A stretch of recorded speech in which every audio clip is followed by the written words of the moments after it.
won since taking his home Grand Prix July 3rd. His teammate, Ayrton Senna, is challenging with brilliant drives at every outing to pull even in points, with the Austrian Gerhard Berger a distant third. Despite his brilliant victory drive in France, Prost has not lived up to expectations. We asked him, with the point streak tied after 10 races, how he looks at his chances for a third world title. Difficult championship because that's not a normal way of fighting for a championship.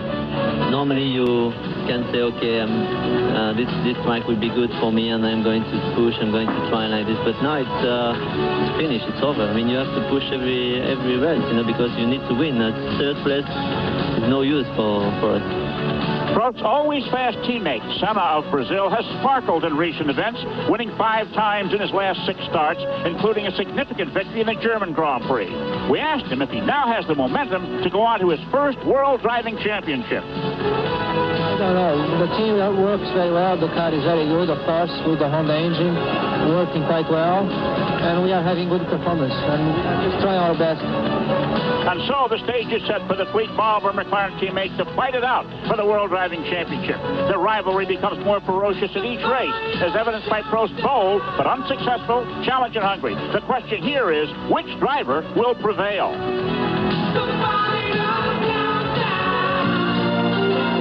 In eastern Belgium is remembered by many Americans as the site of the pivotal Battle of the Bulge in December 1944, the turning point that favored the Allies in World War II. Today, this 70-mile square of woodland is a convenient retreat for many Europeans.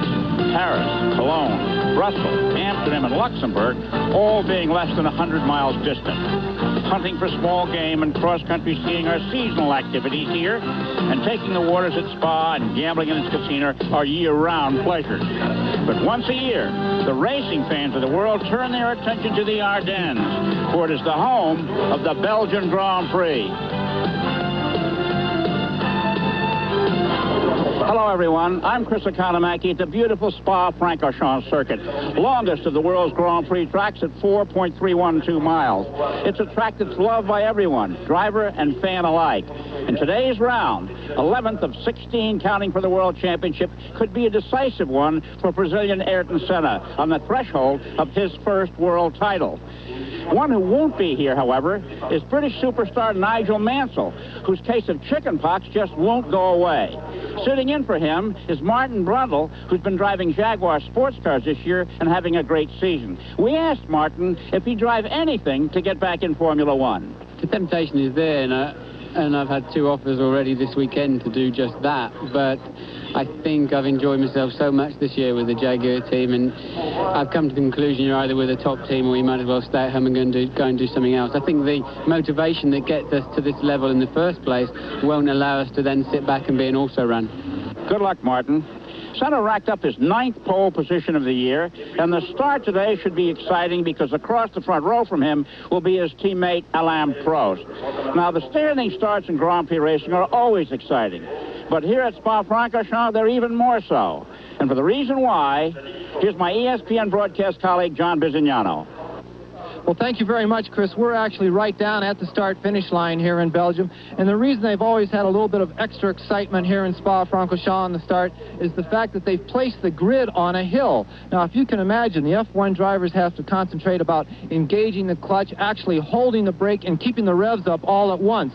It's very difficult for them to do when they're worried about rolling backward into a competitor behind them. Another problem is the fact that the people towards the back of this grid, they're actually around a corner. They won't even be able to see the start light. Very difficult here, and traditionally there have been a few blown clutches and a few accidents right here on the grid. Now, if they do happen to negotiate the start correctly, the next problem is La Source, a first or second gear corner that the front row of this grid will arrive at some 100 miles an hour, but the drivers at the back, they'll be there at 160. Traditionally, once again, a problem. A lot of bumping going on into the first corner. But besides these 2 problem spots, there is a thunder spot here in Spa, and David Hobbs is out there to describe it to us. Well, having safely negotiated La Source, the drivers then go past the old pit complex, and this is a downhill straight, obviously flat out. By the time they get to where I'm standing, they're doing about 160 miles an hour in 6th gear. And then they're faced with, I reckon, is one of the most daunting corners in Formula One racing. The car bottoms out just where I am, and they start to go uphill, steeply uphill, and pretty sharply right, all at about 160 miles an hour. And it takes a brave man to go through here flat out, and most of these drivers in the dry are. The road narrows from about 50 to 30 foot wide on the exit as they burst up onto the main straight. Racing drivers are known for their complaining about Detroit. It's not very safe. Monaco's not very safe. But for some reason or other, you mention the corner Eau Rouge to them, and their eyes take on a slightly glazed look, and they say, ah, Eau Rouge. Well, that is a real man's corner. So we'll see them going through here just later on. Sit right where you are. We'll be back after this short commercial break. ESPN Speed World. Formula One coverage of the Grand Prix of Belgium is sponsored by BF Goodrich TAs and the new all-weather Comp TA. By Quicker Stake Motor Oil. The Big Q stands for quality. Always has, always will. And by Budweiser, proud sponsor of the 1988 U.S. Olympic team. This Bud's for you.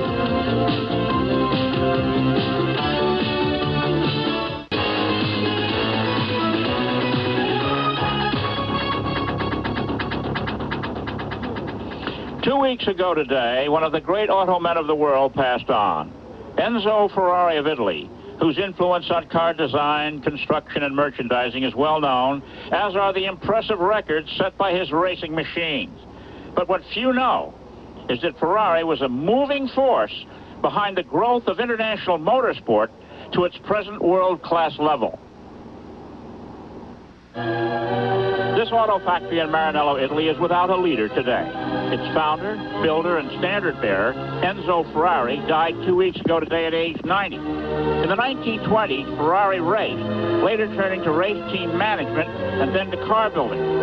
His Italian racing-red Formula One cars accounted for 8 World Driving Championships at the hands of 7 drivers since the modern Grand Prix era began in 1950. Today, his production cars are sought after by the performance-minded in every country of the world. And so, with the passing of Henry Ford II, and now Enzo Ferrari, only one of the world's preeminent automen remain, Dr. Ferry Porsche of Germany. Some other very sad news this month of August was the fact that John Timanis, the technical administrator for the Sports Car Club of America, finally succumbed to a very long illness. John took up that position in 1969, and since that time, great advances were made in technology and safety.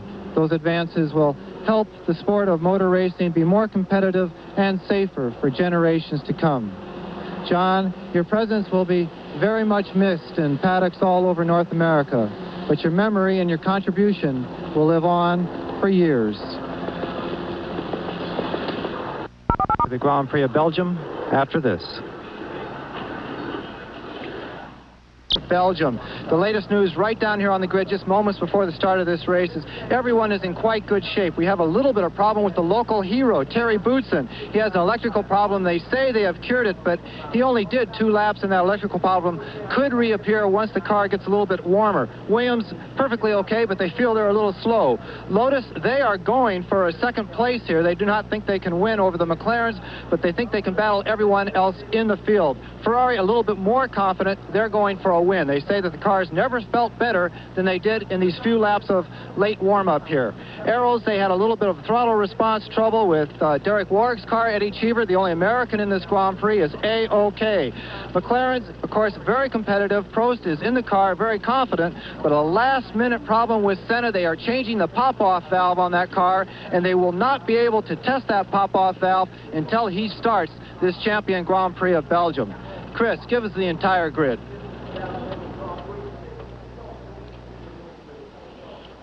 When Ayrton Senna circled this challenging track at 137.312 miles an hour Friday, he tied the all-time record of 9 pole positions in a season, jointly held by Juan Manuel Fangio and the late Jim Clark.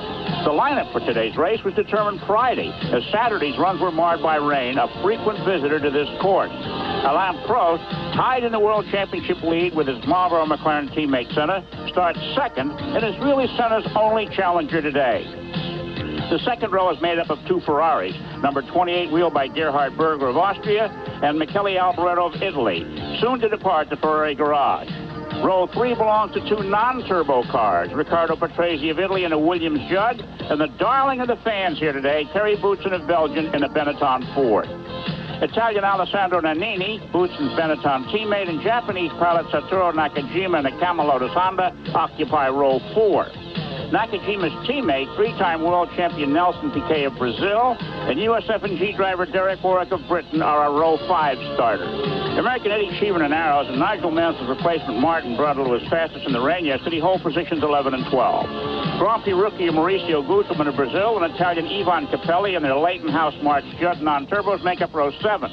Alec Caffey and Adalar and Philippe Ayot and Alola, each relying on Ford power, are the 8th row. René Arnoux of France at 40, the old man of the circuit, and his Lee J. Judd and Philippe Streff in the AGS Ford are 17th and 18th. Andrea de Chesterton of Real and Stefan Johansson and Lee J. Judd are next. Then it's Jonathan Palmer in a Tyrrell, Gabriele Tarquini in a Coloni, Yannick Dalmas in a Lola, Piercarlo Ginzani, and Bernd Schneider, like Ginzani in a Zach Speed, and Nicola Larini in the Osella complete our lineup. Failing to qualify were Luis Perez Sala, Pierluigi Martini, Stefano Modena, Julian Bailey, and Oscar Larawi. This beautiful Spa circuit nestled in the Ardennes Mountains is loved and adored by just about everybody. It's part public highway and part special road course. It used to be over 8 miles to the lap. It's been reduced by about half. Now here's David Hobbs for a detailed look. The village of Francorchamps nestles in these green tree-clad hills on the Belgian-German border. And boy, it's green here because it really knows how to rain in this part of the world. The Spa-Francorchamps circuit also nestles in those same hills. And what a circuit, from very slow to super fast corners, 20 of them all told, with a 350-foot elevation change as well. Let's join Martin Brundle yesterday afternoon in the wet as he approaches La Source hairpin taken in first gear in these Formula One cars. And as you can see, it's a hairpin in the truest sense of the word. As he accelerates out there past the old pit complex, he's actually going downhill here quite steeply. He's up to 6th gear at this point and about 160 miles an hour as he goes through Eau Rouge. To my mind, one of the most dangerous and daunting corners in Formula One. Bursts out into La Radion, and he's still going uphill here as he goes through the Kemmel curve. But in fact, for the full length of this straight, he'll only pick up about another 15 miles an hour because of the steepness of it. He's coming into Malmedy now, hard on the brakes.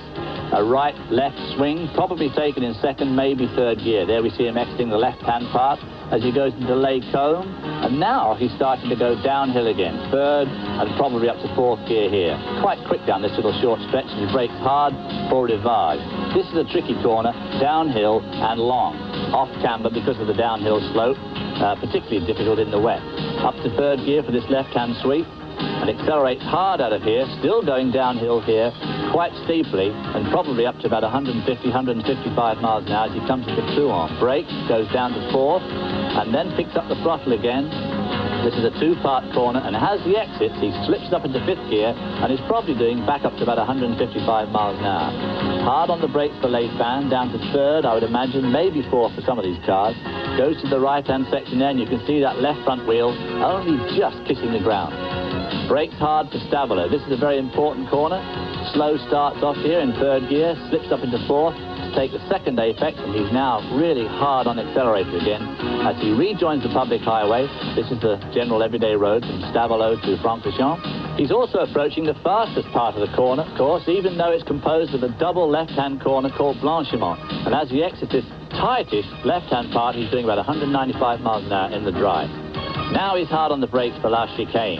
A nasty entry in 2nd gear, left, right. In everyday use, this chicane is the bus stop. Exits it in 3rd gear, much quicker than the entry. And Martin Brundle completes a very wet but a very successful lap, as on his return to Formula One racing, he qualified fastest in yesterday's very wet qualifying session. Nice job, David, and I can't wait for the start. We'll be back for that after these messages.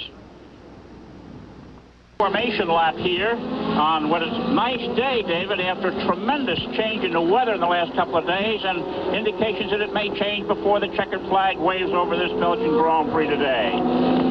Well, yeah, I mean, it's a lot warmer today, 77 degrees. Yesterday afternoon was pretty chilly. The day before was extremely cool.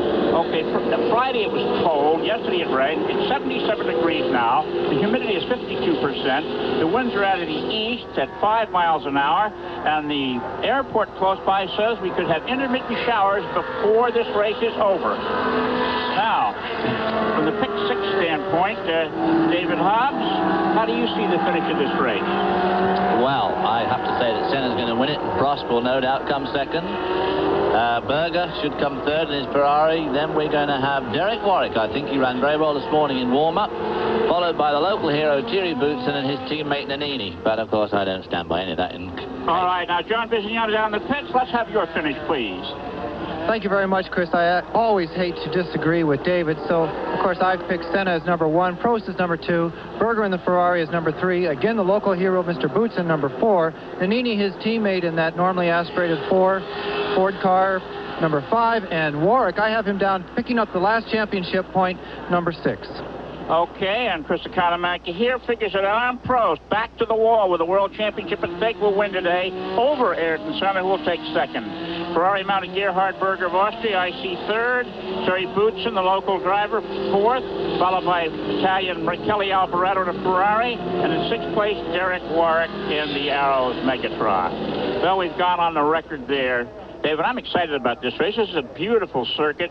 Part public roads and park racetrack. This is a bus stop, right? This is actually the bus stop, yeah. The local village bus from Stavolo to Francorchamps stops here weekdays, and it's a pretty bumpy chicane, very bumpy on the way in especially. And as you can see, the exit there is just a little bit quicker. They'll probably exit there, most of these cars, depending on the engine and gearbox configuration, they'll probably exit there in third gear at about 80 miles an hour, 75 miles an hour. Well, you know what impressed me, David, was when you told me that the Eau Rouge turn, which is part of the racetrack here as opposed to the public roads, is so steep the Belgian people will not let it be used as a public road. Now, there we're looking at the stagger start. It's about 30 feet between roads. That's a great shot. At the lower right-hand corner is Poleman Senna. On the right side is Alain Prost. These are the McLarens that have won every single one of the 10 races so far. 26 cars waiting to go. And as John Bizignano said earlier, the tail-end Charlies here cannot see the starting light.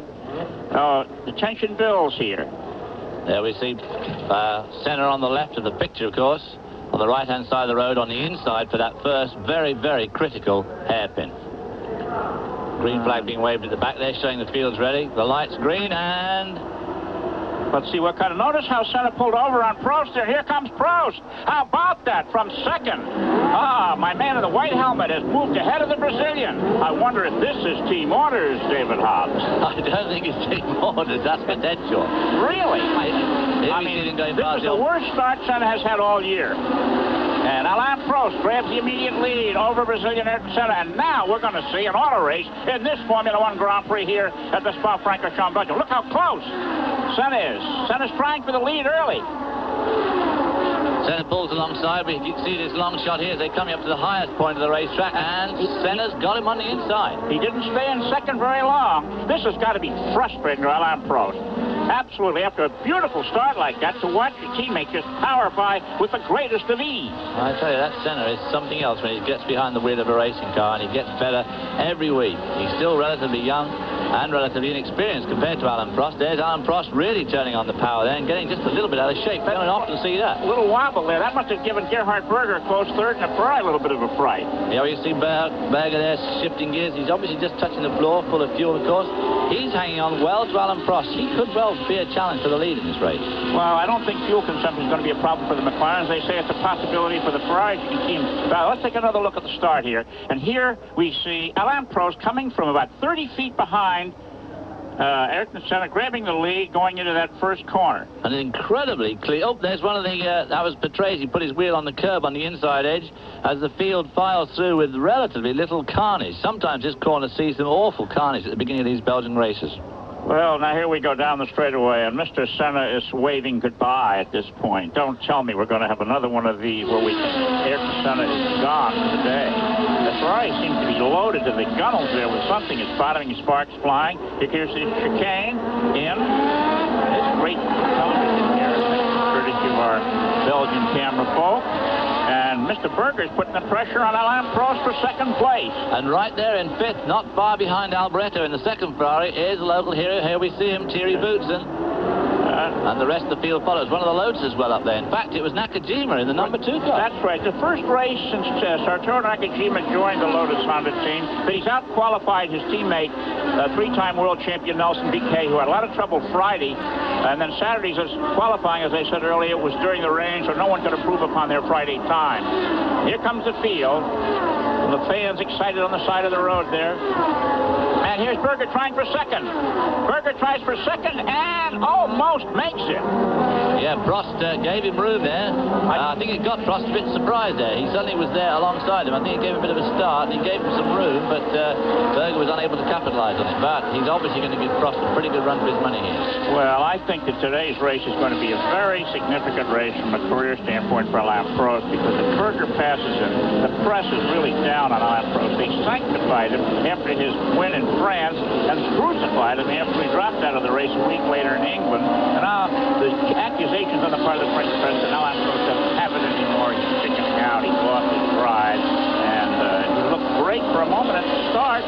Now he's back in second place, and it looks like he may have to give that up to Gerhard Berger, the young, tall, rangy Austrian who is so fast. I think next year we're going to have obviously a very exciting year in Formula One, when all the cars are more equally powered. And I think we're going to see some lightning and very, very gratifying performances from Berger. He's obviously one of those men, like Senna. He's just got that little bit extra of something, as has Prost, of course. Well, what David is talking about, for our viewers who may not realize, that the formula changes. Most of these front-running cars up into Nini are turbocharged cars. The turbochargers will be outlawed, and all the cars will be using engines of 3.5 liters displacement. That's about 213.5 cubic inches with no turbochargers, and many new engine manufacturers are expected to come in and liven up the competition. Some new ones, and of course some of the older ones like Ferrari have never been known to make bad, normally aspirated engines. So I expect them. Look at old Nakajima hanging on right there in front of Nannini in the boot in Benetton. Patrese, and right behind Patrese is Nelson Piquet in the turbo Lotus Honda. There you see them coming out of that. This shot always just gives me goosebumps. The speed at which those cars come up that rise and rocket out onto this main straight here. Well, it's with the Marlboro McLaren, traditionally 1 and 2 in all Grand Prix races. They start in that position right here at the Belgian Grand Prix. Stay tuned. We'll be back for more. On Wednesday of this week, August 31st, it'll be 1988 college football kickoff at 8:30 p.m. Eastern Time, 5:30 Pacific. On the eve of ESPN's college football season premiere, Southern California versus Boston College, ESPN takes a preseason look at the nation's top teams. Players, let's go down to John Pisignano. Thank you very much, Chris. We're trying to stay out of the way down here in the Ferrari pit. On the second lap, Gerhard Berger came streaming by the pit straight, and his engine sounded definitely off. It sounded like a cracked manifold, a broken exhaust, or maybe a dropped valve spring. The Ferrari boys, in unison, are trying to get this bodywork off. It takes 12 different fasteners to undo this rear bodywork, and right now I'm sure they wish they only had half that many. But Gerhard Berger is still in the car. It sounded terminal to me, but of course they're going to have a very close look at it. Back to you, Chris. We'll keep you informed. Well, thank you very much, John. That's a tough break for Berger. The Ferrari people, smarting over the death of Enzo Ferrari, have been hoping to do well. He's sitting in that car waiting to go. In the meantime, Ayrton Senna has pulled out to 2.5-second lead over his teammate Alain Prost. Michele Alboreto assumes third place with Berger in the pits. Boutsen is fourth. Nakajima is fifth. And then Nini is sixth. They're the people in the points at the moment in this 43-lap Belgian Grand Prix at this historic and popular Spa-Francorchamps circuit in the Ardennes Mountains near the German border. And this is Thierry Boutsen we're seeing now, not surprisingly, of course, coming from Belgian cameramen. And this is coming through the Stavolo turn. This is double apex corner. And here we're back to the Ferrari now. Ooh, what's the working on it? Oh, Lord, he got the covers off. So, I mean, this is obviously looking pretty serious. Turbochargers come off there. The gloves on the engine, of course, is red hot after. It's a tough break, and Berger will be unable to make up this time. This is a V6 120-degree V6 engine developed by Ferrari just for racing. It's not the kind of an engine you find in a Ferrari production car. And there's Thierry Boutsen. I think we're going to see a lot of him today, David. I think we're going to see a lot, yeah. You're probably right about that. What yeah. we're chuckling about is that whichever country we go to, the television people seem to focus on their home driver. In Italy, we saw a lot of the Italian drivers, and in Brazil, we saw a lot of Ayrton Senna and Nelson Piquet. Now there we see the rest of the field. There's one of the loaders. There's the Dallara, the red car, followed by Gugelmin with the multicolored helmet. And, of course, there's Philippe Streff, the Frenchman, in the AGS. A very, very underfinanced team. One that, in fact, is looking just a little bit dodgy at the moment, I hear, because of lack of funds. And Streff always puts his best forward, but they just don't have the money to race teams like this incredibly overpowering Marlboro McLaren team.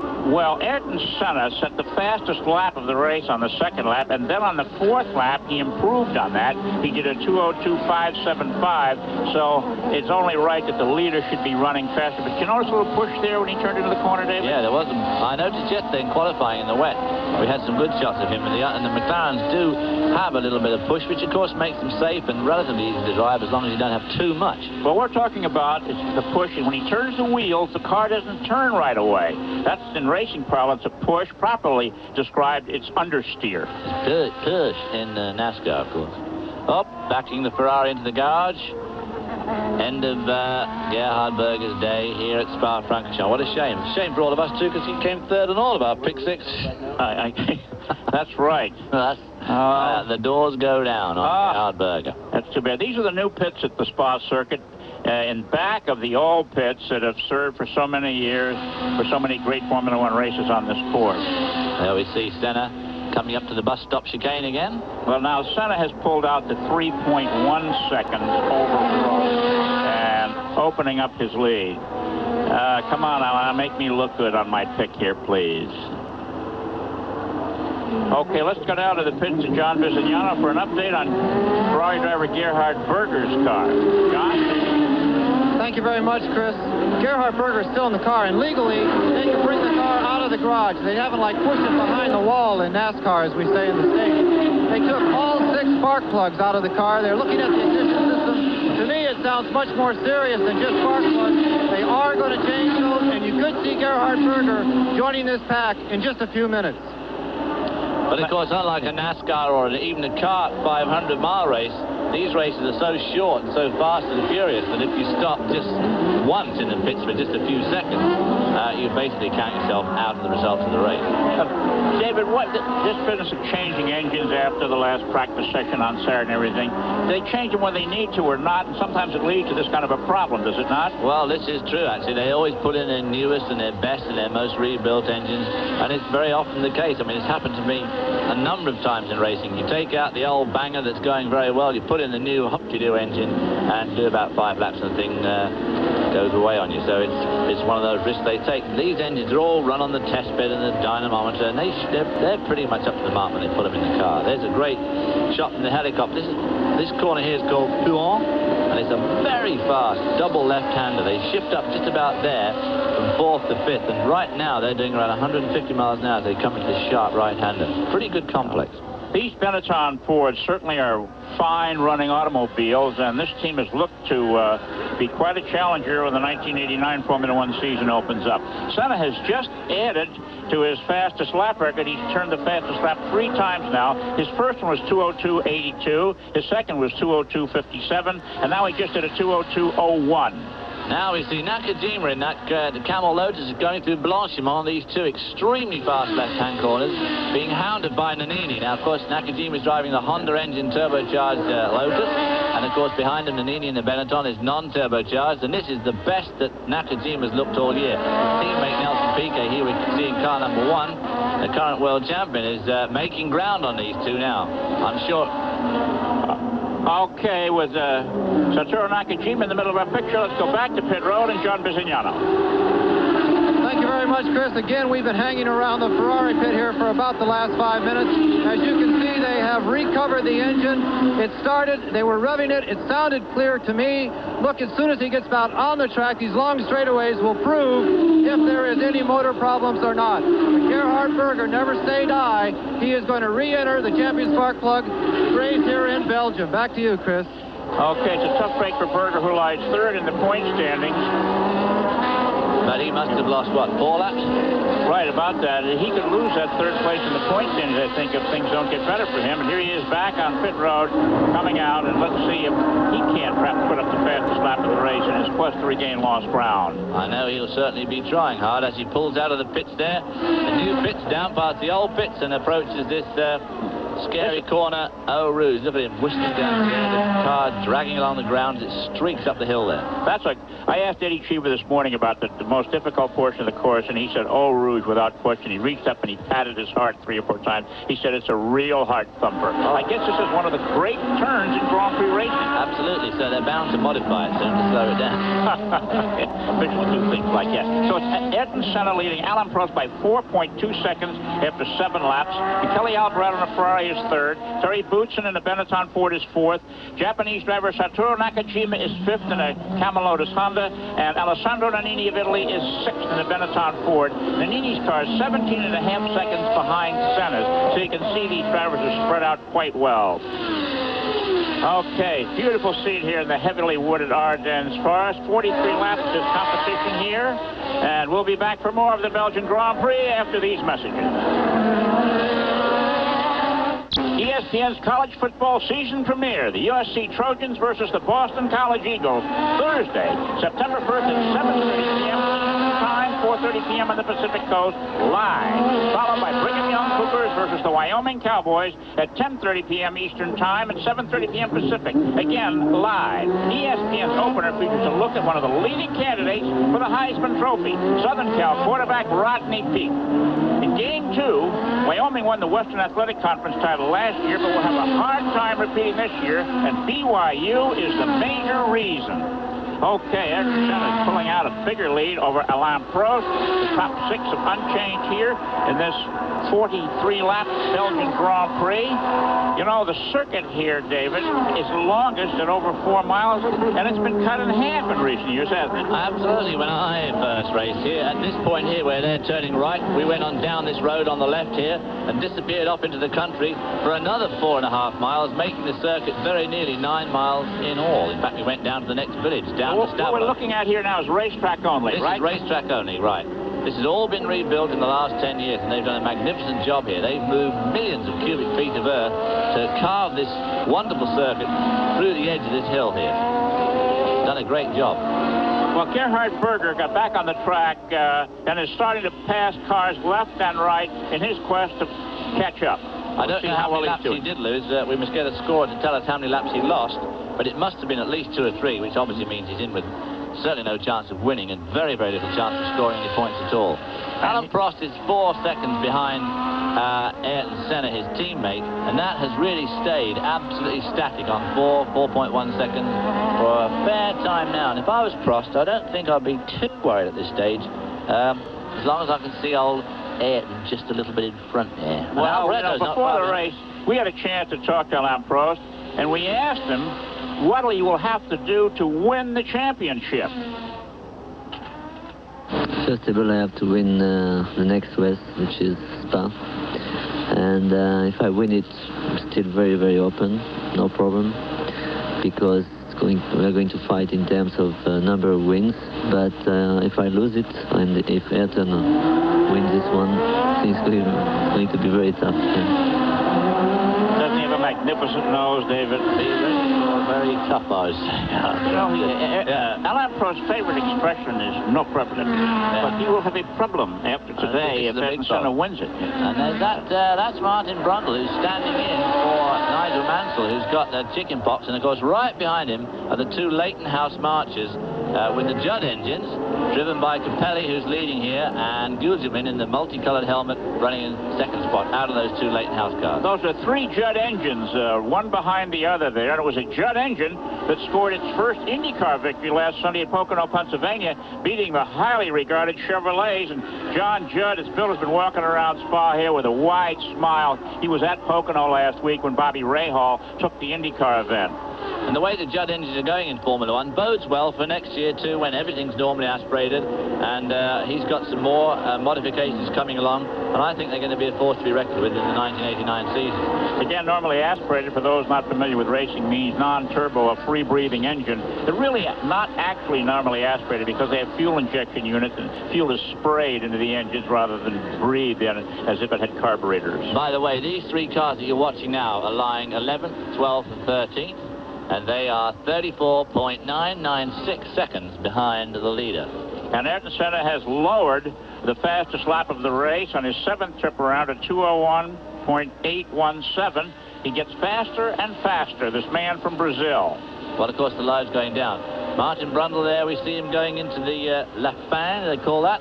Martin Brundle actually only drove this car for the first... Well, he did some testing a couple of weeks ago, and he was asked to drive instead of Nigel this week, and acquitted himself extremely well yesterday afternoon when it was horribly wet here, and he, in fact, was the fastest second-day qualifier in the rain. So a pretty good job for old Martin Brundle, who, of course, really wants to get back in Formula One. And here we see one of the Lolas. Oh, yes. That's the car. Along, but Martin Brundle, I think, made a tactical error when he got out of the car, and they told him he was the fastest qualifier of all in the wet, said that Nigel Mansell is overpaid. I missed that. He's probably right. That was Yannick Dalmas in one of the Lola cars. And here we've got this, the three Judds, the Williams and the two Leighton House marches. Leighton House, despite its British-sounding name, is a Japanese financial consortium. And, of course, those two blue cars, the two Leighton House cars, that is a March chassis out of England. Of course, American viewers are very familiar with March chassis, have done so well in the IndyCar racing over the last decade or so. Williams, of course, had never tried to race in Indianapolis, and probably will not, but Brundle would love to get back full-time behind the wheel of one of these cars.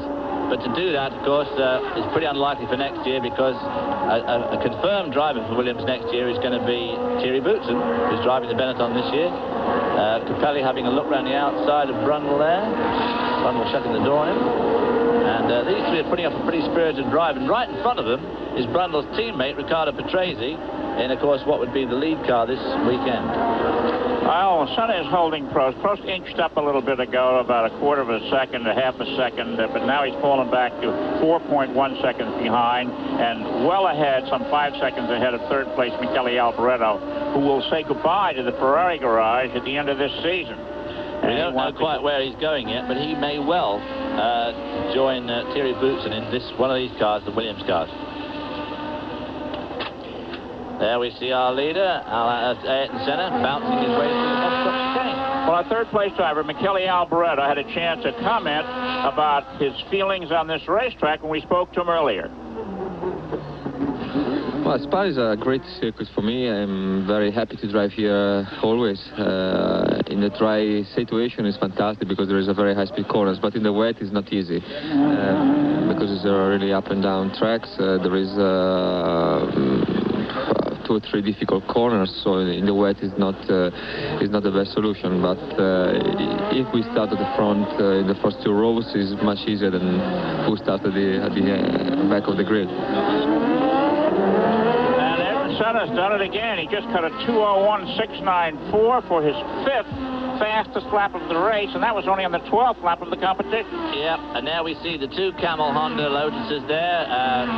Pete Kay has managed to dispose of local hero Thierry Boutsen and is now going to give his teammate Nakajima a hard time, especially hard time, for daring to out-qualify the 3-time world champion. Who the heck does he think he is? He'll, you know, with some, it's a cruel sport, Robert Daly wrote many years ago, and it continues to be a cruel sport. Some guests of the Camel people were in the Lotus pits here at one of the races not too long ago. As you can see the mirrors on the sides of these cars, they're about the size of an American businessman's calling card, about 3 inches by 1.5 inches. And one of the guests commented, looking at the number 2 Lotus driven by Nakajima, that the mirrors are so small that he couldn't expect him to see much in the mirrors. Well, and one of the crewmen said, "Don't worry, there's never anyone behind him," which is a tough cut to take. Well, of course, when Nakajima was looking in his mirror, he was not seeing Thierry Boutsen, of course, because he's seeing Thierry Boutsen over the windscreen in front of him.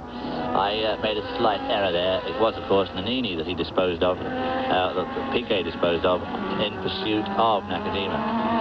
Well, here's Nelson Piquet right behind him there in those two Camel Lotus Hondas. Piquet's had some great success here at the Spa circuit, and he admits that this is his favorite. Everybody likes Spa, drivers and fans alike, and the drivers particularly say that this is where they can show their stuff. Well, it's got some magnificent corners like this one they're going through now. I mean, these guys are going through absolutely flat out, but it is quite sharp. And, of course, the bus stop chicane sorts you out on braking. You have to brake going through that slight right-hand side, down into second gear, through the chicane, up to third, halfway through the chicane. Then as soon as you've exited, up to fourth, and maybe even fifth before they really brake hard here for La Source hairpin, which is the first gear. It's one of the slowest corners in Grand Prix racing. As you can see, it's incredibly sharp. And, of course, back onto the public road here. Well, Senna leads Prost, Alboreto is third, Boutsen is fourth, Nakajima is fifth, and Piquet is sixth as we leave the Belgian Grand Prix for a commercial break. One sign you'll never see on a Benetton pit board is the signal pump off. Now, to every other driver, that means to switch off the electrical fuel pump. The reason why? They use this little gun to start their Ford engine. The gun is set right on top of the mechanical fuel pump that's actually housed in the fuel cell. A few squirts of this, the entire system is pressurized. The driver throws the switch, and the Ford engine comes alight. Now, once it's running, a drive cable connected to the upper camshaft will keep the entire system pressurized and the engine running smoothly. The advantage? Weight. And weight in Formula One adds up to faster lap times. The Benetton team feels that the elimination of an electrical fuel system saves weight and therefore gives them a little extra edge. Well, there are 4 Honda engine cars in this race, and those 4 cars are first, second, fifth, and sixth. Honda here has announced its 1989 power plant. It's no secret that they've built a V10 with 40 valves, and it's to the next year's formula with no turbocharger, 3.5 liters, 213.5 cubic inches for the next few years. On test in a McLaren, it's said to deliver 600 horsepower, but a week ago, Ayrton Senna crashed one testing in England. And there we see Larini in the Osella in the pits. The poetic sounded name, Nicola Larini, a youngster who's having his troubles getting going in Formula One with this car, which is really, in a sense, an out-of-date machine with an old V8 that just doesn't deliver the power needed for this highly competitive. And here we see Alboreto and the lone remaining Ferrari. Alboreto went very well yesterday in the rain. I'm sure that he would be rather hoping it had rained today, despite what he said in that interview just a few minutes ago that the rain requires a different solution. He does, in fact, went well yesterday in the rain, but I don't think he's going to be able to match the McLaren Hondas today in the dry. And there's local Hero Thierry. Alboreto's 9 seconds behind Prost, who in turn is 4.5 behind Senna on their 14th lap of this 43-lap Belgian Grand Prix. Let's now go down to the pits and our broadcast colleague, John Bisignano. Thank you very much, Chris. We're with Lee Gogg, the International Motorsports Manager for Goodyear. Lee, earlier you told me that you didn't think pit stops would be routine here, but they really haven't run that much in the dry. How confident are you at that particular moment that they're not going to come in or are going to come in? Well, because of the weather this weekend, we don't have much history. Well, we know our tire and we know the track, and we really don't expect any problems unless it starts raining later in the day, which I think right now looks good. We don't expect any tire stops. Is this considered a high adhesive track? No, it's actually a medium track, not hard, not soft, but right in the middle and no big deal. Thank you, Lee. We're going to go right behind you and pick up the Ferrari. Berger has come back into the pits. He had the same 6-sounding engine that he did a few laps ago. He certainly streaked away, passing cars left and right, every which way. No problem whatsoever. But again, the abuse of that type of running has, I think this time, definitely eliminated Mr. Berger from this Grand Prix. Back to you, Chris. Well, John, what he did when he was out there, after Ayrton Senna 6 times broke the record that he'd set on the second lap, Berger on his 10th lap turned a 2:00.772 for the fastest lap of the race, and his name is still up as holder of the fastest lap. So he did have an engine that could give power for at least a little while. Unfortunately, they got to give power for at least 43 laps. At the moment, Thierry Boots in there. Oh, here we go back to our leader again. Senna, as he comes down to that scary old corner, Rouge swoops up there and bursts out onto the straight, taking it relatively easy. He's just over 4 seconds in front of his teammate Prost, which isn't a great deal of time. It only needs a couple of missed gear shifts, a very minor spin, or to get caught out in lap traffic, and I mean, old Prost will be right with him again. You know, we looked at the map of the course and the Nelson Piquet diagram of it, and the gear change required here could be between 30 and 43 changes per lap, depending on whether you skip gears or not. And there's Berger in the red uniform talking with some people in the Ferrari pit. Back to the race here, Ayrton Senna, the leading driver, with almost 5 seconds on his teammate Alain Prost. David, you're a racing driver. Alain Prost getting off to a great start like that, and then having Senna just breeze by with the greatest of ease. Got to feel that his car isn't up to Senna's car. I think in his own mind he feels he's as good a driver as Senna. Well, he may do, but I think the fact does remain that a lot of us have known for 2 or 3 years now that Senna is probably the absolute fastest thing on 4 wheels at the moment. He has just got that little bit of extra touch. And he wasn't the same kind of racing driver that Alain Prost has been. Prost is so successful, so thinking, so mature. And Senna's had to knock a few rough edges off. And he's come to the best team with the best engine, and he's certainly knocked those edges off. And I think the fact remains that old Senna's just got about a quarter of a second a lap over pretty well anybody else in the world. And that includes Alain Prost, and I think Prost probably realizes it too.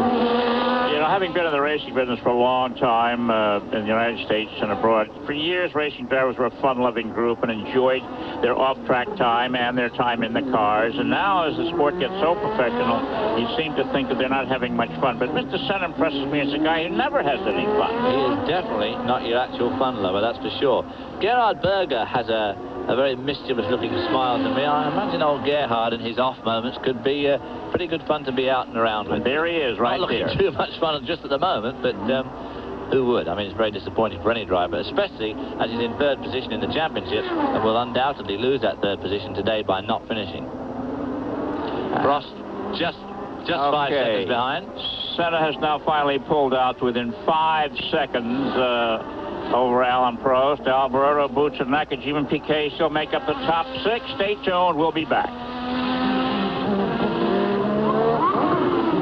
NASCAR's Southern 500 stock car race on the world's oldest superspeedway comes up Sunday, September 4th on ESPN at 1 p.m. Eastern, 10 a.m. Pacific Time live from the Darlington International Raceway in Darlington, South Carolina. One of the tightest races in Winston Cup Championship history moves to South Carolina and the Darlington International Raceway, the track that's called Too Tough to Tame. Dale Earnhardt took the checkered flag last year, averaging over 115 miles an hour in his Chevrolet. Along with Earnhardt, the rest of America's top stock car drivers will take part, including Rusty Wallace, Ricky Rudd, Bill Elliott, and Davey Allison. This Sunday. There we see Nelson Piquet, who's disposed of his teammate Nakajima, and is obviously going to try and make some ground now on Thierry Boutsen. Thierry Boutsen, of course, running in the Benetton Ford, the first of the normally aspirated cars.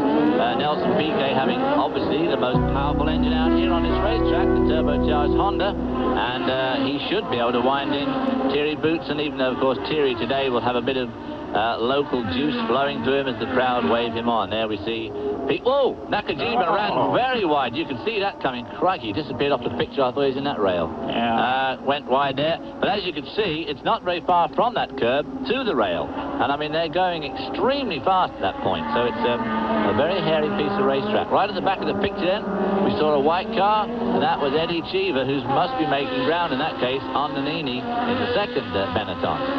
Well, you know, Cheever has an ongoing battle with his teammate, Derek Warwick, and Warwick is having a better season than Cheever, but right now Cheever is ahead by 0.8, but only by 0.8 of a second. And there we see Thierry Boutsen again. Well, let's go back and see how Satoru Nakajima had his hands full of steering wheel here. This is a replay. Here he comes up.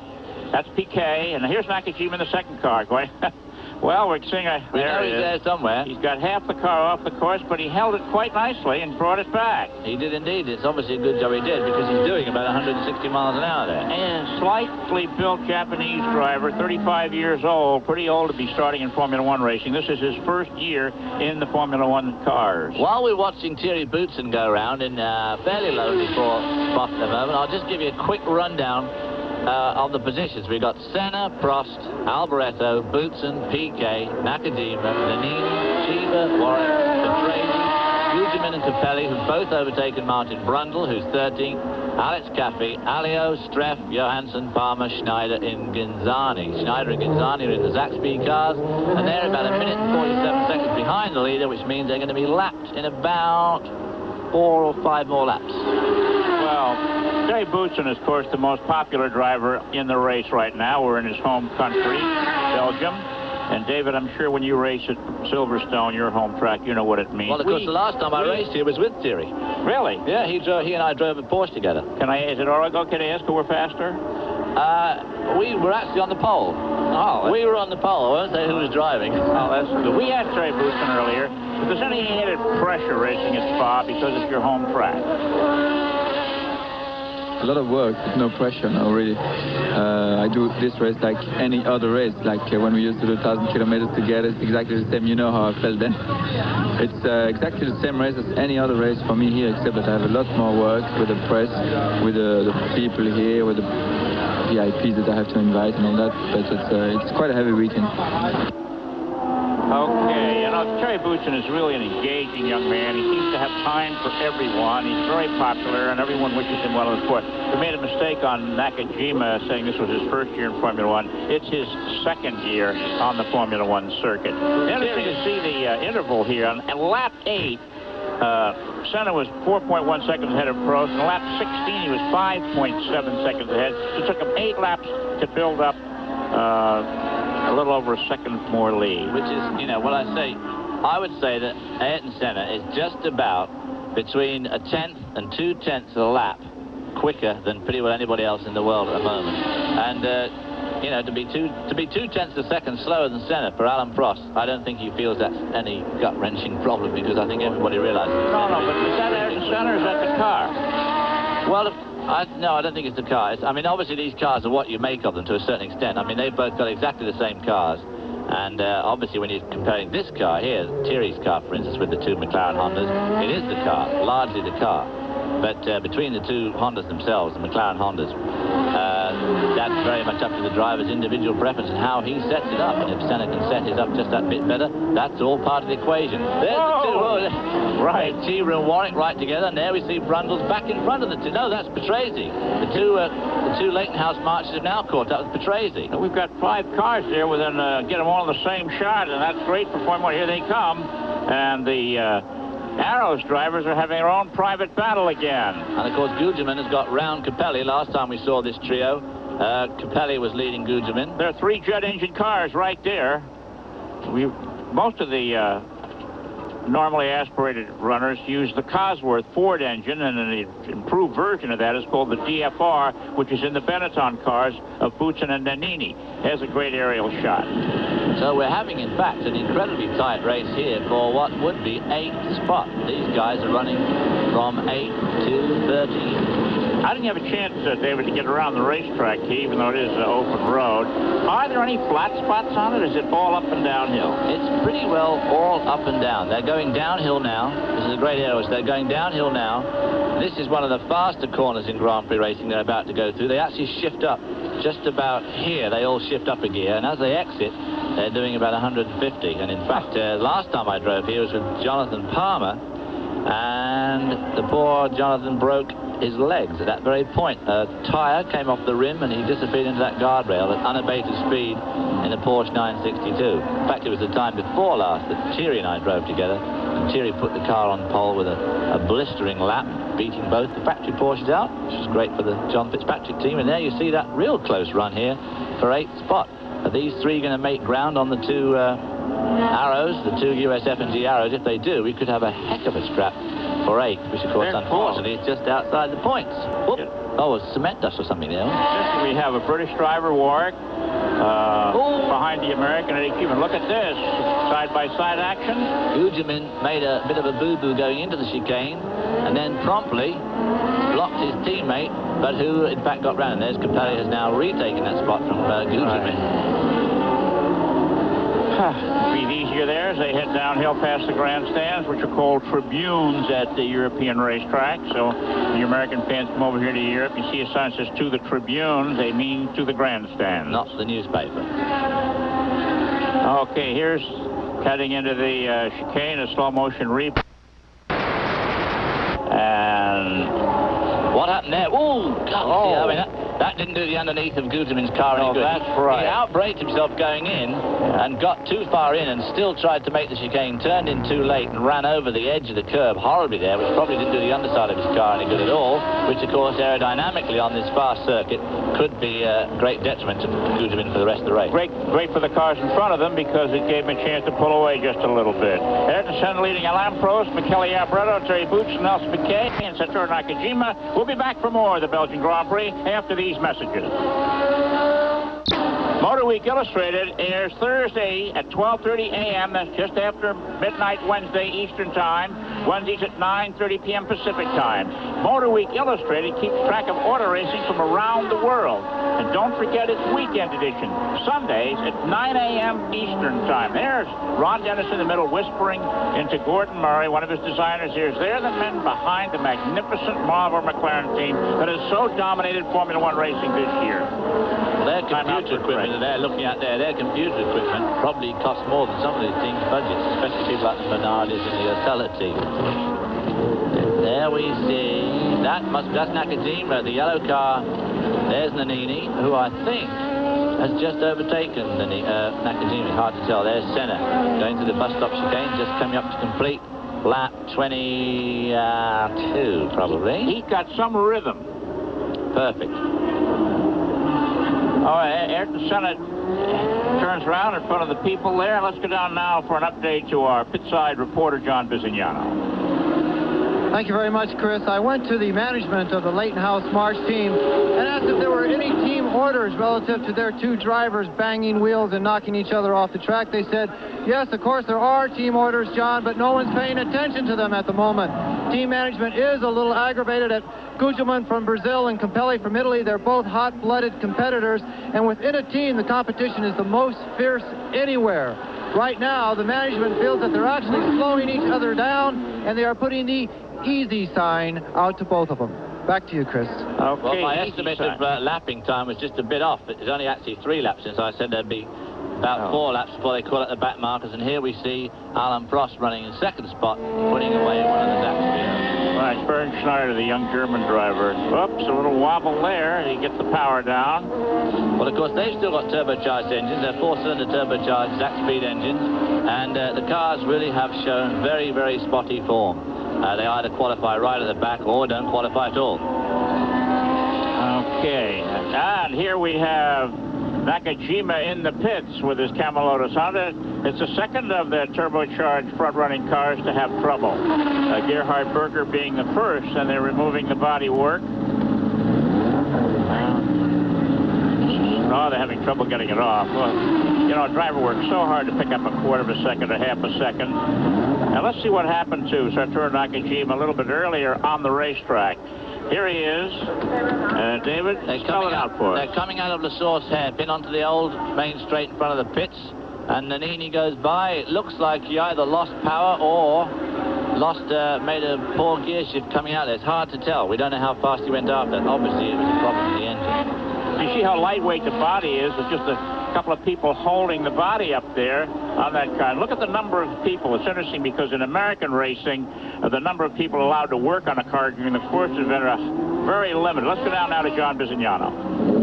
Thank you very much, Chris. As you may hear, they have restarted the Honda engine. We have hundreds of people working over this. Of course, there's a lot of Japanese being spoken. That piece of bodywork you talked about is the longest piece of single bodywork in Formula One, and it only weighs 7 pounds. But this engine sounds terrible. And Nakajima, his best race so far this year, is having a very disturbing moment. They've shut down. We'll get back to you with the exact problem, Chris. Thank you very much, John. That's interesting there. The men in the yellow shirt are the Camel Lotus people. The men in the white shirts are the Honda engine people, and they're separate and apart crews. Incidentally, Kenny Zemansky, an American on the Lotus crew, is celebrating his 150th Grand Prix as a tire specialist on that racing team here at Spa. Good luck, Kenny. 150 more to you. There we see, I guess that's Alboreto going through Les Combes, going down the hill up to 4th gear, back on the brakes, down to 3rd as he goes around Rivage. And this is a downhill right-hander. Pretty tricky corner, that, because the car wants to wash out because the camber's going all the wrong way for you as you're going downhill. Swings to this left-hander. They get up to fair old lick down here because all this downhill running helps the acceleration remarkably. Well, we've just passed the halfway mark, and Ayrton Senna has a 7-second lead over his teammate Alain Prost, with Alboreto almost 20 seconds behind Prost. Boutsen is 4th, Piquet is 5th, and Nannini is 6th. Nannini is almost 55 seconds behind Senna. So Mr. Ayrton Senna and his smooth-running Marlboro McLaren really is not only in command of this race, but by far and away the fastest driver now that Gerhard Berger's car is retired. It is slightly unusual, just to go back to Nakajima being in the pits there with an engine trouble. That's one thing the Honda engine have proved to be over the last 4 years of their racing. They have been unbelievably reliable. This is great television. Checking the spark plugs again. Notice that all the people working on the engine are Japanese, and when they work on the car, it's the British crew. Okay, let's go down to John Bizignano again. Well, right now, Chris, it's hands across the water. Both the Japanese and the British people are working together. They're trying to change all the plugs here in lightning speed, but they've had a few problems getting a couple of the plugs out. Of course, the engine is very hot, and that expands the metals inside the combustion chamber and leading down through the top of those valves. And the engine is extremely hot. The boys are burning themselves with trying to get these plugs back in. They have the protective gloves on, but we've seen several people with very hot fingers moving very quickly. They do tend to go back into the race. Nakajima had the option of calling it a day. He says, everything else is wonderful. Let me back out there and see what I can do. Back to you, Chris. Yeah, these guys have had their arms over their heads for a long time, holding the bodywork up there. Weighs about 17, 18 pounds, if my memory serves me correctly. And look at this. Ah! That would never come. How about that? Why, we caught that just right. Boy, I tell you, that was a bit of luck there. Patrese and Capelli, a couple of Italians out there doing that sort of stunt. I mean, how there aren't wheels flying all over the place right now, I don't know. Point the finger, David.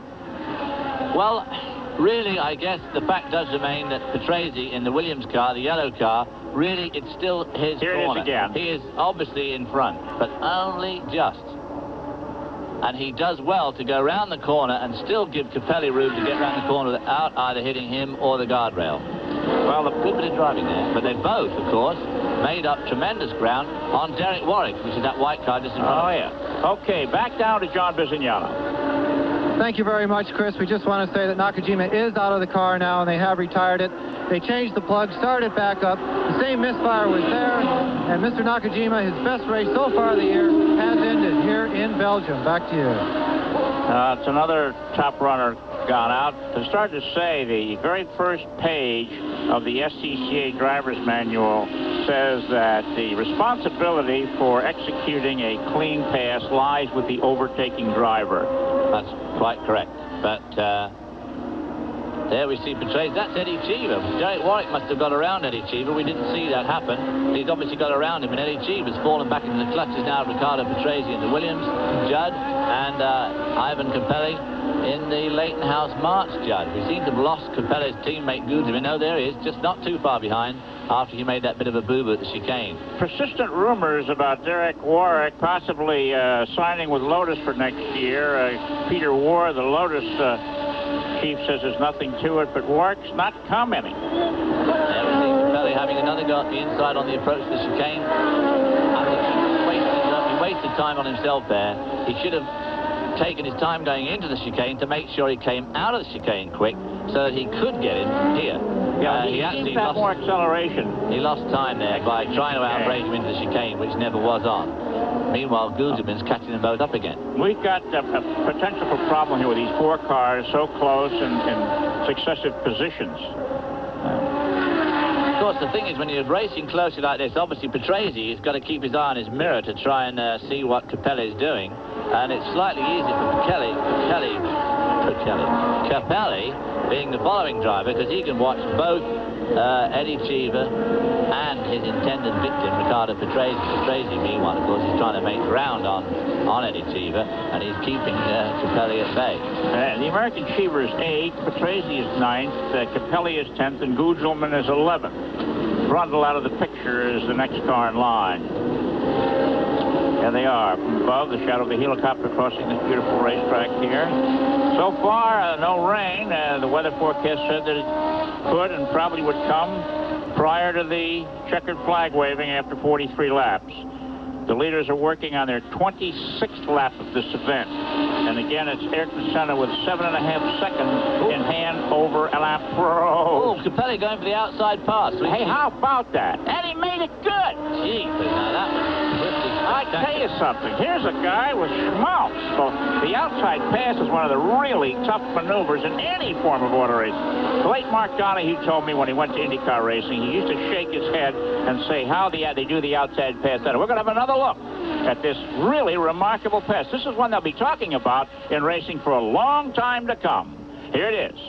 Coming into this sharp right-hand bend, and they bang wheels there, and of course now he's out on the marbles, and of course Patrese wants to come back in to take this left-hand part of the corner. Capelli's got the line, he's right in there, he's holding it in, not letting it drift out into Patrese, and an absolutely beautifully executed pass. They did bang wheels, but nevertheless he made his mark, he got through, and of course I expect there'll be a lot of talking in the Italian press, particularly about this tomorrow, and there may be even a bit of a slanging match in pit lane afterwards. Well, you know something? I think it showed the great abilities of both drivers. Patrese's the senior. Oh, here we have Piercarlo Ginzani all finished in the gravel. Patrese is the senior driver on the circuit from a standpoint of starts. This is his 171st Grand Prix. No one in the race has that many. And, you know, with all that scuffing and huffing, they kept apart and they did a beautiful job of handling their cars. Well, now, of course, Capelli has made up ground on Eddie Cheever, so now we're going to see if he can make the same sort of move on Eddie Cheever and get round Cheever. Cheever, of course, has got more horsepower than Capelli, Cheever having the turbocharged Megatron engine. Well, when you're up, you're up. And Capelli is certainly on the way up. Both him and Gugelman, his teammate, Ian Phillips, their team manager, was asked if there were going to be any changes to their team for next year, and he said that he thought they had got the two best 25-year-old drivers in the world today, and I'm not disputing at the moment. He could be very right. Okay, center leading Alain Prost, Michele Alberto, Terry Boutsen, Nelson Piquet, and Alessandro Nannini after 26 laps of the Belgian Grand Prix. We'll be back. Time to time traveling the world covering the Grand Prix series, we come across some little things related to Formula One racing that really catch our eye. Here, John Bisignano will tell us about one. For 51 weeks a year, the Shop Laval in Spa-Francorchamps is nothing but a neighborhood grocery. But for the 7 days during the Belgian Grand Prix, Shop Laval becomes the mecca of motorsports modeling. In my travels around the world to all the Grand Prix, I have never found a more complete collection of racing and road car models. They are absolutely superb and actually capture motorsports history. Where else can you find a hand-painted model of Francois Sever's helmet next to Jackie Stewart's tartan plaid? The six-wheel Tyrrell, Jackie Ickx's Ferrari, the Lotus 49, the most famous and the most successful Lotus except for the Lotus 72. Shop Laval has captured more than just hand-painted models. They have captured motorsports history and enthusiasm. How many young people look through this window and fantasize about going down the turns of Spa-Francorchamps in a Formula One car? Maybe Jackie Ickx started out looking through Shop Laval, as did Terry Boutsen, two Belgian Formula One drivers. All of this is a labor of love for Monsieur Laval. Enjoy his 30 years of artistry with us.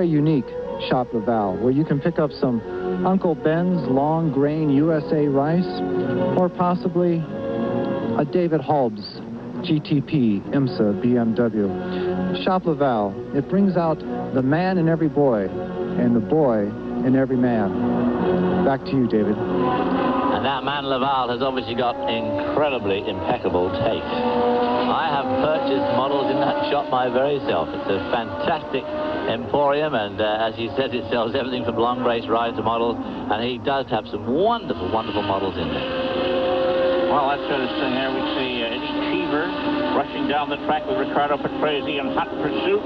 And behind him, Mauricio Gugelmin, the Brazilian freshman on the Formula One circuit. So that must mean, in that case, that Capelli has already disposed of Cheever and gone on ahead to now try and catch up with Cheever's teammate, Derek Warwick. Let's go back now and take a look at how that pass took place. Apparently, while we're in the model shop, action was taking place on the track. Capelli.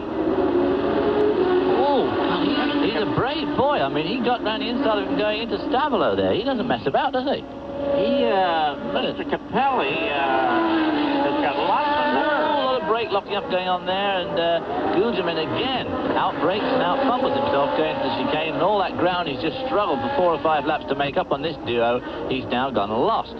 He will try and rush his entry into the chicane. I just have to have a word with him afterwards. Far better to go in just a bit slower and come out a bit quicker, because then he really can get them going into the hairpin, which is the real key corner. There it is.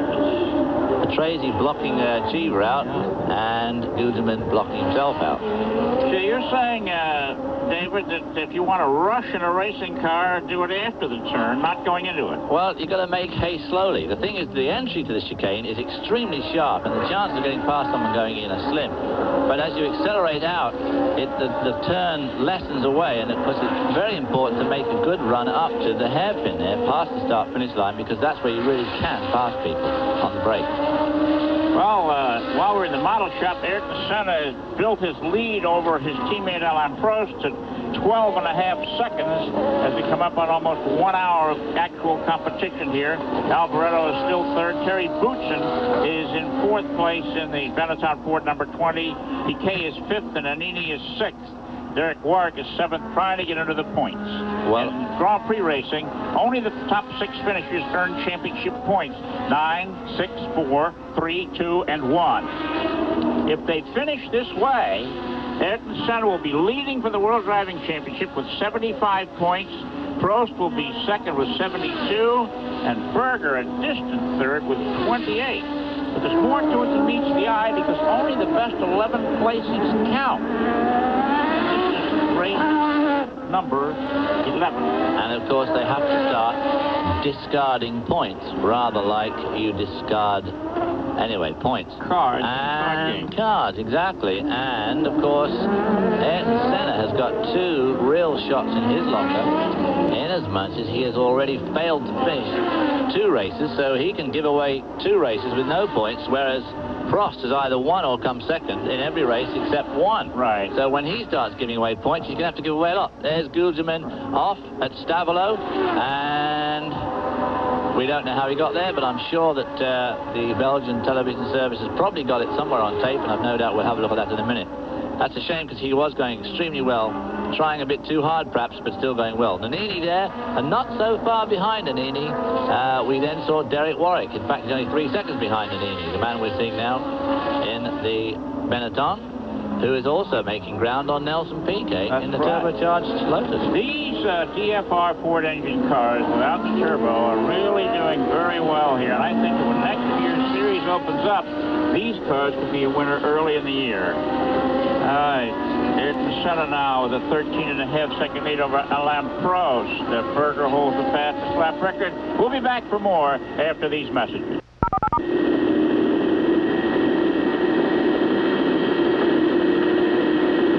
Close to a stop right after Mauricio Gugelmin did the same. That's 2 good engines that appear to have given up at about the same time. A tough break for Patrese, thinning out the field here. Yeah, Patrese was running out. He was out of the points, but he was still running very, very well. And, of course, Patrese is one of those drivers whose name could be on the bubble for next year. He may well be replaced in that Williams team by Michele Alboreto.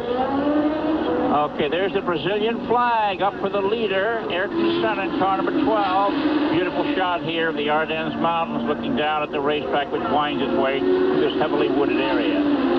Well, round 12 of the 16-race Grand Prix schedule comes up on September 11th from the Monza circuit just north of Milan in northern Italy. And then 2 weeks later, it'll be the Portuguese Grand Prix at Estoril, just outside of Lisbon, on the 25th of September.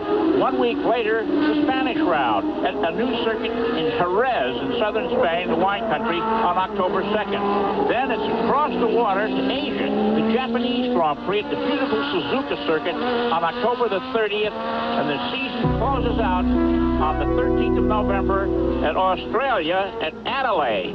And that's it. There's 5 more races after today's Belgian Grand Prix. The weather, of course, has done exactly what it said it would do. The sun's out. The temperature's probably got up to about 83, 84 degrees because it's quite humid out there. And instead of having a wet, damp, slightly cool afternoon, they've had a hot, dry afternoon instead, which just shows how much good weather forecasters are.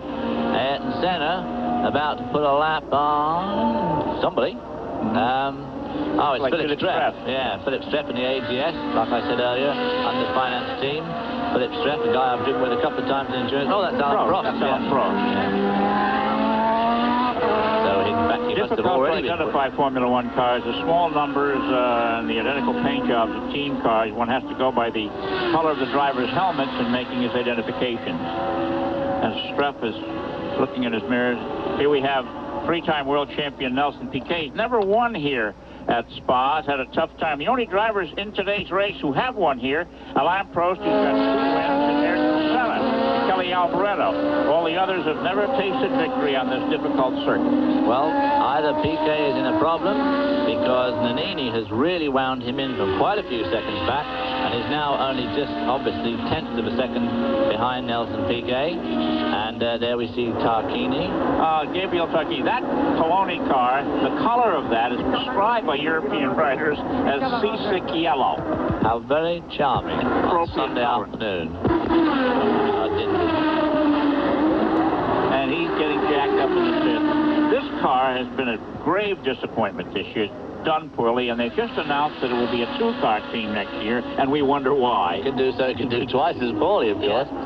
They actually went well in the rain, too. A lot of these young drivers, people like Alex Caffey in Dallara, Martin Brundle, people who normally in the race don't get much of a shot at victory. When the rain comes, some of these guys do extremely well. I'm sure that a lot of them were hoping for a wet race today, as in a way we were. Not that many, Alan Prost certainly wasn't hoping for a wet race. Well, yesterday afternoon, the talk was all Martin Brundle, the Briton who drove last year for Zach Speed, and this year has been doing so well on the Tom Walkinshaw Jaguar team that won at Le Mans. We asked him before the race if he would race again for the Williams team. Hopefully with another team. Frank's made it clear from the beginning that, would I help him out with some testing? And then, of course, this drive came up when Nigel's ill. But I think he's pretty fixed on his drivers for next year. But who knows, if I put in a really good performance, so I might just tempt him. Nice young man, Martin Brundle. I think Patrese, I don't think Patrese is going to get any better. He's a very good, accomplished driver. As you said earlier, he's the most experienced driver in Formula One. But I don't think he's going to get any better. Where Martin Brundle could get a lot better yet. He's never had a good crack of the whip in Formula One. And I'd like to see someone like Frank Williams put Martin Brundle in a good Formula One car. And I think that would make a great team. Him and Thierry Boutsen would make a great pair. But I suspect that in fact he'll replace Patrese with Alvaretto, who will in fact just swap places with Nigel Mansell, which doesn't seem to me to be achieving much for either team, really. Despite Senna's great speed and building a lead of now 18.3 seconds over Alain Prost, he has only lapped about 10 cars. The first 11 are in the leader's lap. Caffey, the last car in the lead lap. Well, of course, it is nearly 4.5 miles around here, so it's a good nearly 2 miles longer than most of the circuits on which they race, which, will assume would cut down the lapping by about half. So, and I think Alan Prost is Ayrton Senna's really taking it steady, too. Let's now get a word from John Bisignano. Thank you very much, Chris. I want to report that several of the teams have been set up to change tires. The USF&G Aeros teams was set up momentarily for Eddie Cheever, and the Camel Honda team is set up with the in the Lotus pit here. What is happening is the temperature has gone up quite severely in the last half hour, I must say. For the first time this weekend, I've had my jacket off now, and we see that Ferrari has set up, but there are only 9 laps to go. So they have to think about what has happened to their team and to their tires. We understand Alboreto is not going to worry about tires now. He is smoking and the engine is gone. But at the moment, we have 6 teams in pit lane ready to change tires, which is strange to me, David, with only 9 laps to go. Who has the final call on that? Well, I guess the driver has to make a decision. It's probably certainly one of the reasons why Alan Prost at least has dropped off the pace, as we see poor old Alboreto smoking his way towards extinction in the pits. And I'm sure that's one of the reasons why Prost has decided to settle for a really safe second place. He certainly doesn't want to go changing tyres, and he may have lost this battle, but he still hasn't lost the war. There are still 6 races to go, so I think that Prost has decided to settle for a strong, a certain second, and poor old Alboreto is going to have to settle for nothing. David, is that car oiling down the track? No, I don't think so. I think what's happened is the turbocharger's gone, turbocharger oil seal, and it's pumping oil through the turbocharger, which runs incredibly hot, and that's burning most of that oil. Very little of it will be getting out onto the track in terms of actual liquid. Mind you, if you're following it, it'd be getting sprayed on the windscreen or whatever quite a bit, but it's probably not putting much on the track. Alboreto's in 4th position, and when he stops, it'll be Boutsen moving up to 3rd. Let's go down again to John Visignano. Thank you, Tris, for trying to get Gerhard Berger, who has gone out of this race. Unfortunately, his crew chief came up to him just as he was ready to talk to us. We'll see if we can get his attention. Gerhard, you were one of the fastest men on this track earlier. What went wrong with your engine? Some electronic problems. Did you realize that you had the track record at one point? No, but I saw in the beginning I can overtake Prost and I can go the same speed than the McLarens. So after I had just 3 and no traffic, and I thought, okay, it must be quick. Do you think the Ferrari can keep up with them at the rest of the races this year? I hope so. Thank you, Gerhard. I know you want to get out here before the traffic catches you here. Yeah, sure. Gerhard Berger, as you said, he always does have a bit of a smile. He has a great attitude from the mountains of Austria, but unfortunately, I don't think his teammate will have the same smile on his face when he comes in. Back to you, Chris. Don't have to. He just pulled up onto the grass.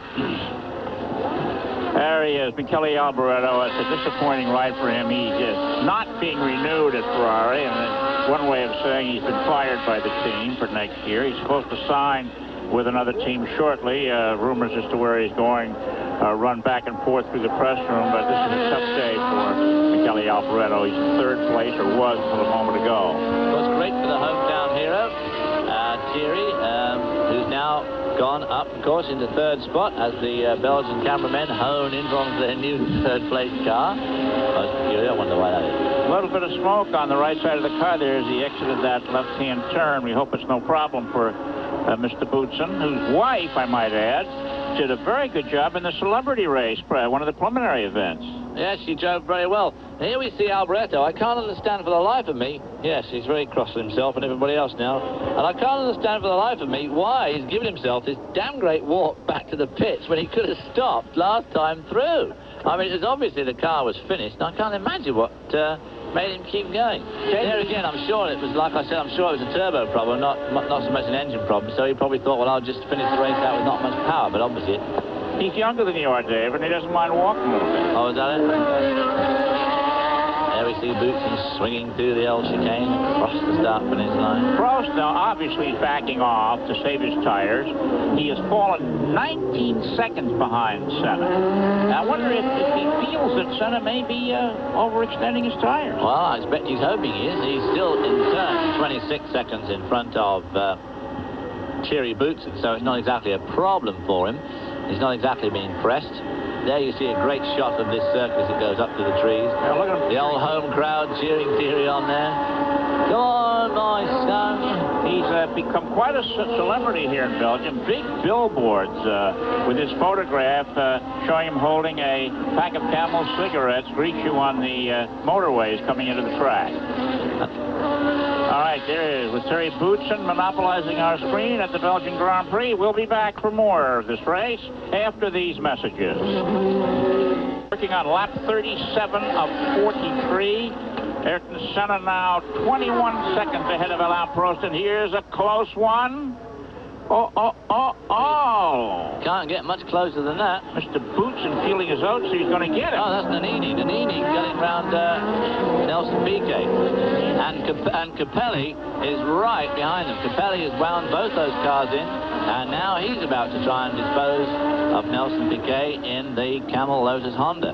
Piquet not having a good day considering his power advantage over most of these normally aspirated rivals. But this blue car, the greeny blue car, the Leighton House March, does handle extremely well. And I think that next year in the normally aspirated class, they're going to be tough, and those Judd engines seem to perform well.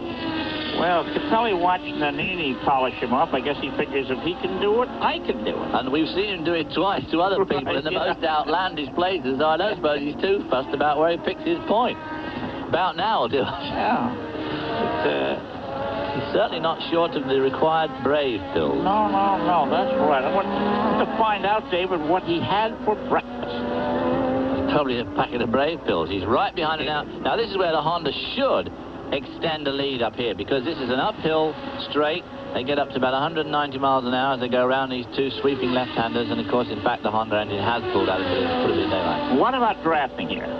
Well, it's hard for him to draft because the front car has got so much more horsepower than him. To draft successfully, both cars have got to be relatively equal on power. But on that uphill climb, the Honda Camel car just pulled away. Here's leader Senna coming up to lap 80. Cheever, having just polished off Martin Brundle.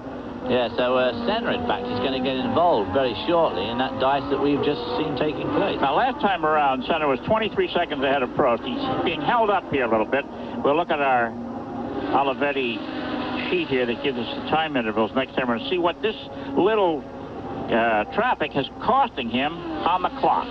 Well, it certainly will cost him a little bit of time, but with a big gap like he's got, 19 seconds, I don't suppose he's too fussed, because he also knows that before Alain Prost can get to him, he also has to get his way through this track. So I guess he's not too worried. Senna has learnt enough now that he's not going to rush his fences and try and make stupid moves. Sort of surprised Cheever there.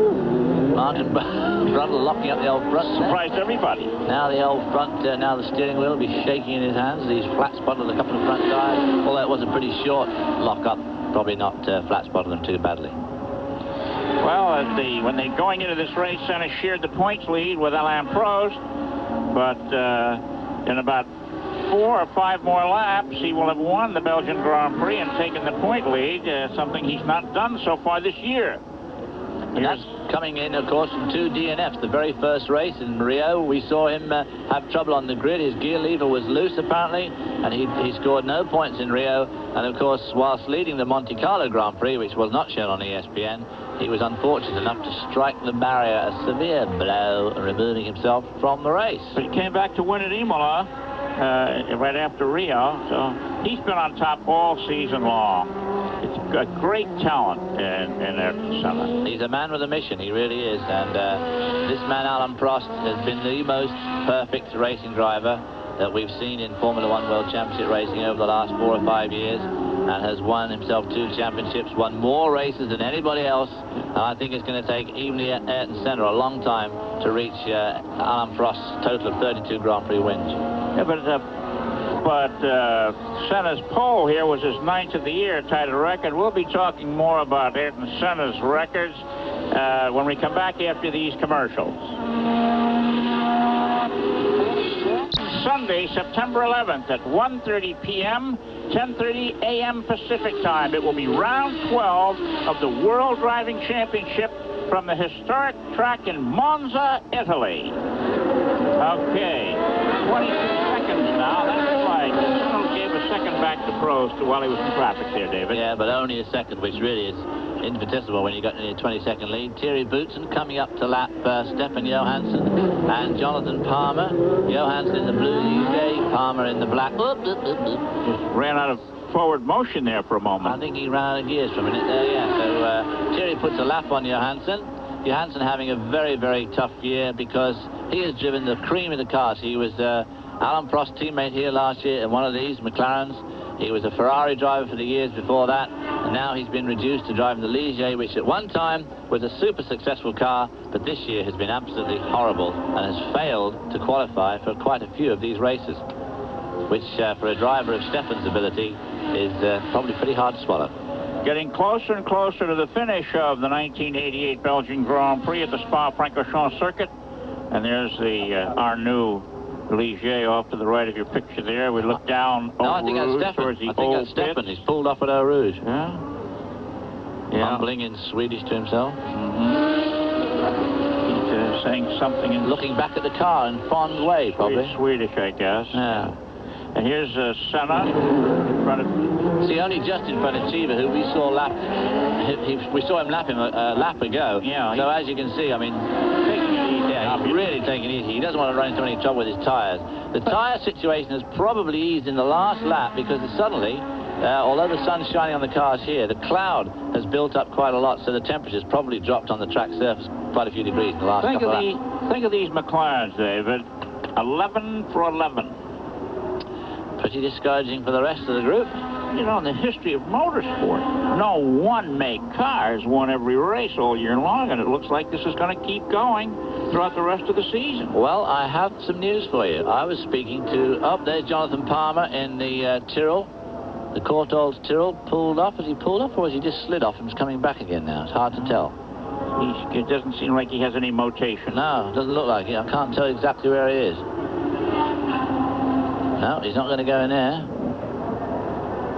It may stop in the apex of the corner. He's going to get in the way as much as he possibly can, because Senna, I know where he is now. Senna will be arriving on JP's tail any moment. I believe he's just round the next corner. Senna serenely going on his way to another, as you say, 11th win of the year from the McLarens. In fact, first and second most times out, and of course on the pole for every race between the two of them, except the British Grand Prix where Berger snatched the pole. This is Senna's 75th Grand Prix start, a 73rd Grand Prix start, and his 25th pole position, his 9th of the year. Now that tied the record set by jointly held by Juan Manuel Fangio and the late Jim Clark. Mr. Senna is going to etch himself into racing's record books in a very positive way. He certainly is. He's going to end up with by far the most pole positions, because there's no reason at all why he shouldn't garner the next 4 or 5 races as well. Maybe Prost will put... Maybe the Ferraris at Monza would just... Somehow Monza brings out the best in the Ferraris, and maybe Berger will manage to sweep the pole position there. We don't know. But Honda have done this before, you know. Back in 1966, I was talking to Jack Brabham this very day. He and his teammate Denny Hulme won 14 out of 15 Formula 2 races using the Formula 2 Honda engine on their debut in world-class car racing as opposed to motorbike racing. Well, Ayrton Senna now is heading for the checkered flag at this beautiful Spa-Francorchamps circuit, and look at this. Letting Eddie Cheever... No. Almost let Cheever go back by. He must be concerned about his tires. He may be concerned about fuel, too, because he got that new pop-up valve, you know, right before the start of the race, which he didn't have time to do any laps with at all. And I had heard that the high-consumption cars, the high-power cars, were just a bit doubtful on fuel here, because there's 2 places here on this circuit where you've got long uphill pulls, and you're using a lot of fuel on those uphill runs. So maybe he's just been very conservative with his fuel. 150 liters is the maximum amount of fuel these turbo cars are allowed. Now, for those of you in the United States who don't know what a liter is a quart and a martini. A quart and a martini. And here's that. Reminds me of last night. A-wire on center. Coming into Stavola. That great right rhythm. there. Notice how little he moves the steering wheel. No. Such sensitive machine there. The car, of course, is absolutely unsurpassed. This McLaren, the design, the basic weight, the balance, the aerodynamic balance of the car, the power, the whole thing is just the most perfect package. I'd just love to get behind the wheel of one of those just to see what it really does feel like. It must be wonderful to drive. We asked Don Dennis just before the race started if there were any news about his plans to perhaps come to Indianapolis, and he smiled and said, "We review everything at all times." Wants to keep his options open, I guess. And here it is. Roland Brunson ride. The checkered flag, and there's Team McLaren, their 11th win in 11 starts, totally monopolizing the 1988 Formula One Series. Look at these. Well, they're not going to go around one more time. They probably wouldn't make it, fuel being in short supply as it is. Alex Caffey and the Dallara there, leading home Alan Prost. Alan Prost to take yet another second spot, keep himself in, and drop to second place in the World Championship standings for the first time this year. If Boutsen gets across the line without trouble, why, he'll move into 4th place in the championship ahead of Alboreto, who retired just a little bit earlier. And here we see Boots going through the last Blanchiment, about 185, 190 miles an hour, up into the chicane for the last time, around the bus stop. Over the curb there just a little bit on his left. Swings through the chicane and is about to take the checkered flag to come 3rd in his home Grand Prix. He'll be pretty happy with that, I should think. That'll be the 4th time that Thierry, in fact, has come 3rd this year. Well, he's showing great talent. And, of course, what better place than to have a high finish than his home racetrack? With a strong possibility driving for the Williams-Renault team next year. A good possibility that, of course, Thierry would win one of these races. Well, he's signed the contract. That's more than a good possibility. It's a fact. There's the Brazilian flag. And the unofficial results here, Ayrton Senna, the winner. Alain Prost, second. Cars 12 and 11. The Marlboro McLaren. Thierry Boutsen, there you see him in 3rd place in car 20. The Benetton Ford. His teammate, Alessandro Nannini. In car number 19, we have the McLaren team 1 and 2, the Benetton team 3 and 4.